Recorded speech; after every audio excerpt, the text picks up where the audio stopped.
I think the most important thing, and you stressed this and Secretary Esper stressed this, there's really several different priorities here. Our number one priority in Department of Defense and the Corps of Engineers is to protect the team, protect the force. No matter what we do, we've got to continue to take care of our civilians and our service members out there. And so every single thing we're doing, whether we're building for the VA or we're building for Civil Works projects or for the Department of Defense or building on the southwest border, we are going out of our way. I talked to my commanders this morning. We've got over 4,000 contractors that are on the ground out there, and we've had no positives as of this morning, knock on wood. Same thing with my 400 employees. We're testing them, not necessarily with a more stringent test, but with temperatures to be able to make sure that everybody's safe and everybody goes out of their way to do things the right way.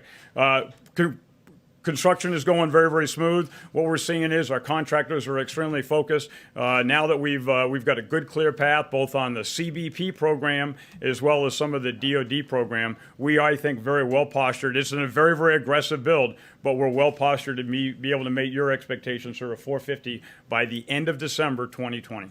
And we're over 160 miles. 164 as of today, sir. 164 miles, and we'll have it done sometime pretty early next year.